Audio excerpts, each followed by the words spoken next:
Alright folks, welcome to our channel. Welcome to another one of our live broadcasts. If you have any questions or anything, please place them in the remarks in the chat.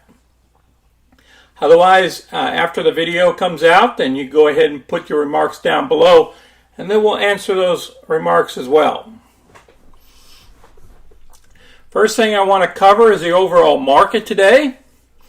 As you can see, on Friday we collapsed on the NASDAQ, the S&P, and we dropped a little bit on the Dow. And we're going to discuss on why the S&P dropped and the NASDAQ as well, and why we're seeing all this red in our stocks this week. But the first thing we're going to cover here is how we did this past week in our positions.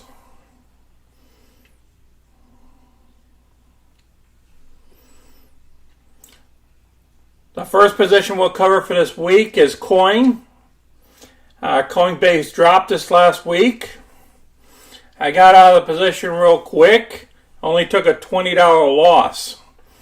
And then SOFI popped up and jumped up before it retreated with the overall market, and we picked up $294 worth of profits in the options area. That was an 88.3% return within a week. Now I did have protection here, and I was trying to pick up some premium. And what I did was I rolled it over until the 2nd of September to give me some more time, because the market collapsed. And I did that as well on PayPal as well. Gave me a little bit more time in PayPal. GPS, we picked up to $98. Now that was off of a Pete Najarian trade.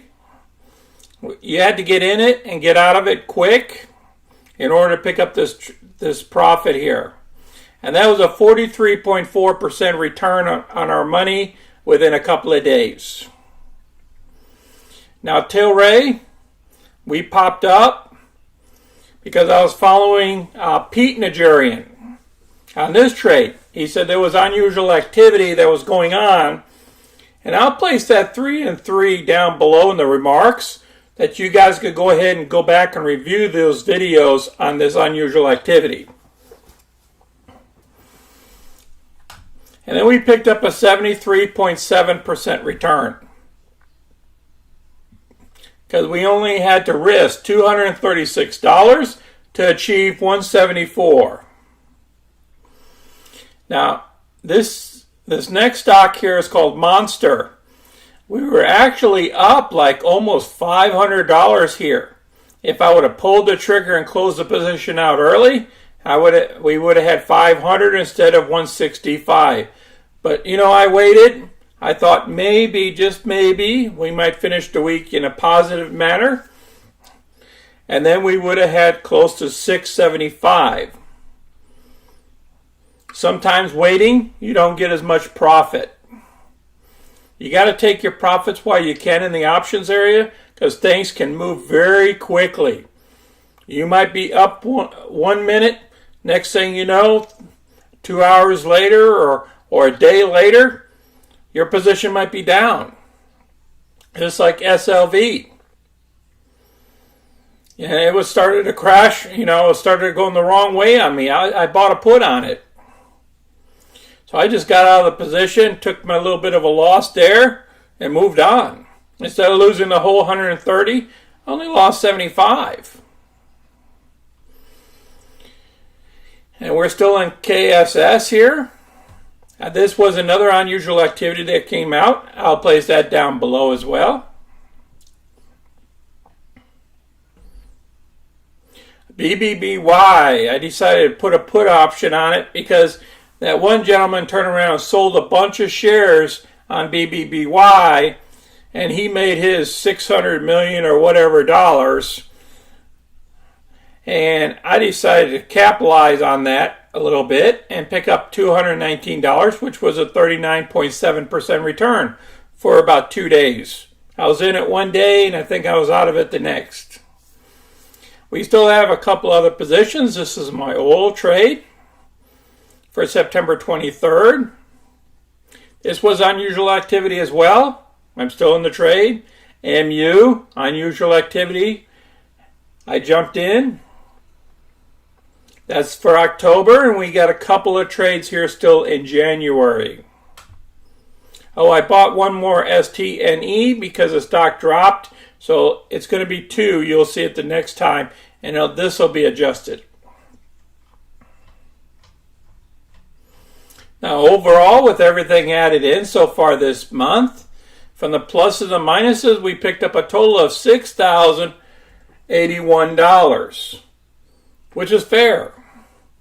That's great for 3 weeks worth of work here. Look at the overall tracker here, 7,663 for the month so far in August.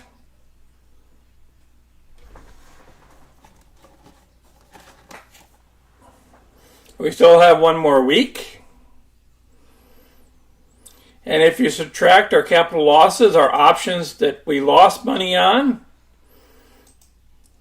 comes out to $38.94 for total net profit for the week.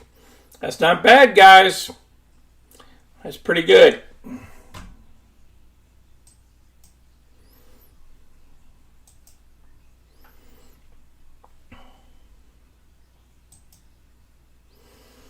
Now what we're going to do is we're going to cover the S&P.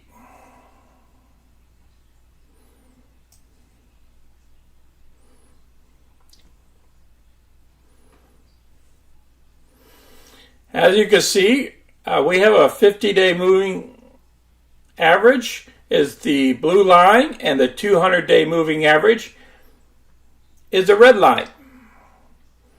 And we came all the way up here to the 200-day moving average, touched it, and we retreated off of that number for the last 3-4 days here. We collapsed. So that sometimes technicals do matter.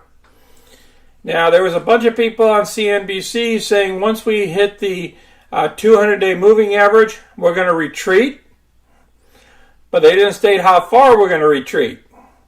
I think it's going to be a modest retreat down here to 41.52 level. Now, after this retreat, I think we're going to go back bullish.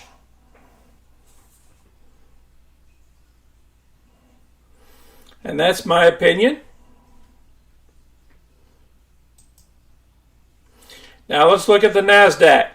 NASDAQ did not quite touch that 200-day moving average only because the S&P failed first.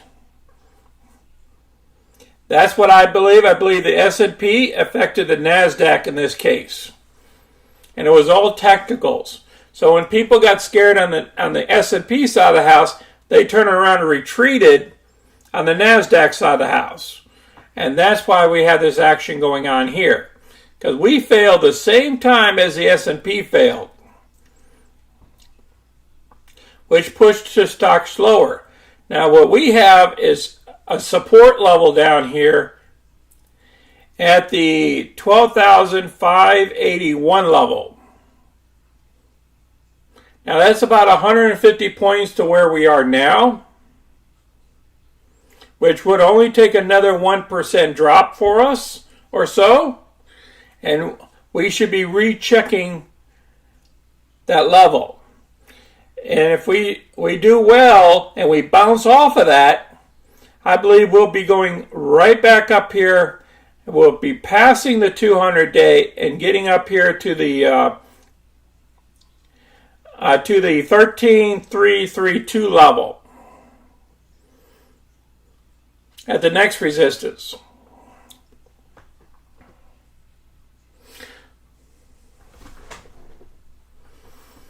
So let's now go into some of our, let's go into BBIG, what's been happening there. It's been a crazy week for them.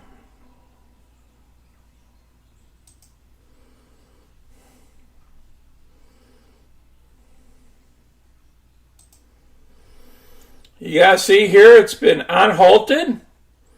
And on Friday, it dipped all the way back down to 116 level.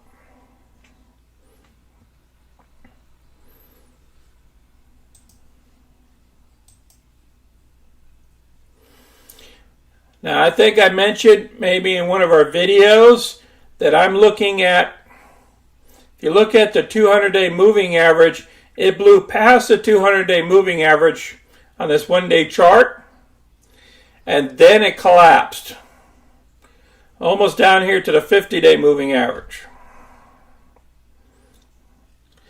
So what I believe here is we're going to stay sideways here around the 107 to 116 until we get some more positive news, as in some, cash flow or future profits, or after the meeting of the 23rd, when the shareholders get together. So we might have to wait for that. Otherwise, we could fall below this level of the $1 all the way back down here to the 82 level. Just be aware of that. It just depends on the NASDAQ and people that are pumping and dumping this thing. Because there's a lot of people that jumped in here, and some of the shorts trying to recover, and then they shorted more of it. Let's talk about those shorts over here. The current short interest right now is around 16%.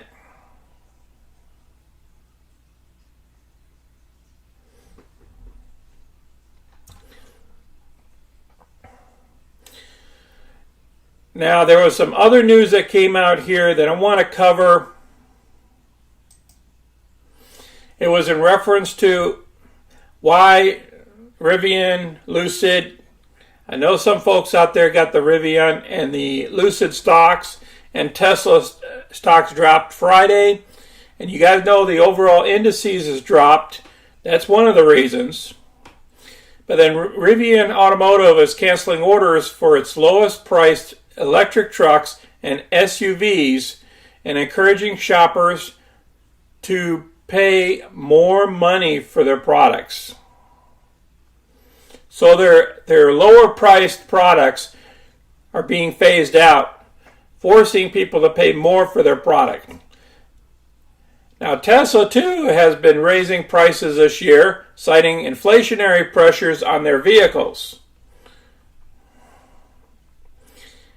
Those parts cost money. This article is pretty good. I'm going to place it down below. But these guys here are saying that CNBC points out that many option contracts are due to expire today, warning that carries a risk of increased volatility. And whenever they say increased volatility, that means the stock is going to go down. It's not mean the stock is going to go up because of increased volatility. They might as well say the risk of the stock's going down.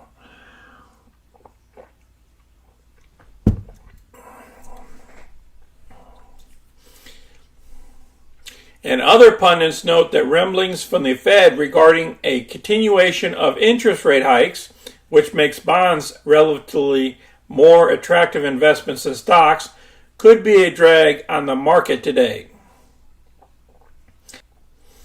All right, there's nothing else to this article, but I'll place it down below so you guys can review it. Well, I don't see any more questions there. I would have covered some more stocks and stuff for you guys, but I don't see any questions, so therefore we're going to cut this video short.